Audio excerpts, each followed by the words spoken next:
Inclusive, é uma discussão que vem sendo tomada nessa semana, depois que o ministro da Justiça, Flávio Dino, acabou lançando aquele projeto de combate às facções criminosas, esse projeto que tem alguns braços de trabalho, entre eles o envio da Força Nacional para a Bahia e para o Rio de Janeiro. A integração das polícias e o uso da Força Nacional, isso pode ajudar, sim, o Rio de Janeiro? Pode ajudar no combate à violência? Eu acho que a integração das polícias potencialmente traria muitos ganhos para o funcionamento delas e para o desempenho das suas funções constitucionais e tal. De fato, assim como elas estão hoje organizadas e a forma como elas operam, elas conversam pouco, elas cooperam pouco entre si, muitas vezes elas competem entre si, né? De fato, o que nós temos hoje não ajuda muito, não é? E o que nós temos, repito, nas últimas décadas. Também acho que a União, o governo federal, poderia contribuir muito, não somente nesse esforço de criação de laços cooperativos entre as instituições policiais, né? Eu acho que a União poderia funcionar como um vetor que propiciasse a criação de uma outra cultura de atuação das instituições policiais, como também contribuir com as suas próprias agências, né?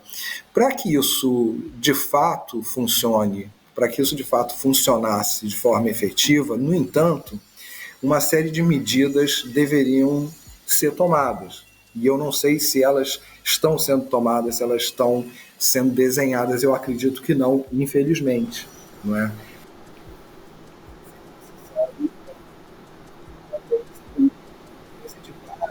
Seria desarmar os espíritos policiais. Desarmar não no sentido que elas deixassem de usar arma, que o uso da força deixasse de ser uma possibilidade, porque, obviamente, qualquer polícia, qualquer parte do mundo, ela, por definição, é a instância do Estado que é a portadora do uso da força em alinhamento com o que está previsto na lei, né? Infelizmente, a gente não tem isso no Brasil, né?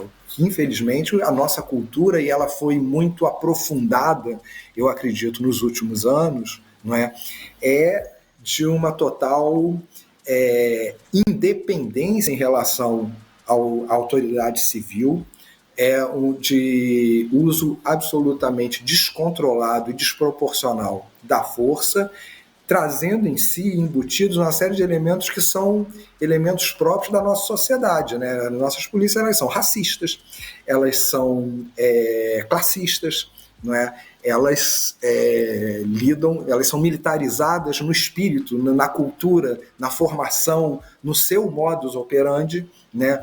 Isso tudo não tem contribuído para que a gente, de fato, tivesse no campo da segurança pública formas de atuação e resultados compatíveis com o Estado de Direito, com o Estado democrático, né? Eu, infelizmente, diria que eu não sou muito otimista em relação a mais essa iniciativa de intervenção, digamos assim, do governo federal na área de segurança do Rio de Janeiro.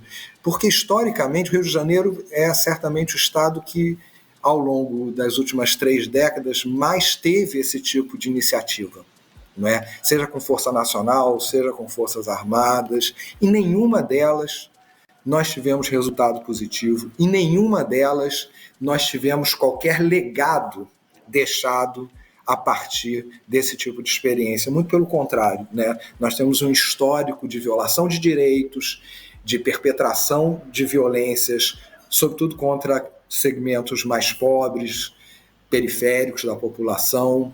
Nós temos casos traumáticos, como o assassinato por forças militares do músico que estava com a sua família e agora houve um parecer para pagamento de um valor que não vale uma vida, né? Uma vida não tem preço, né?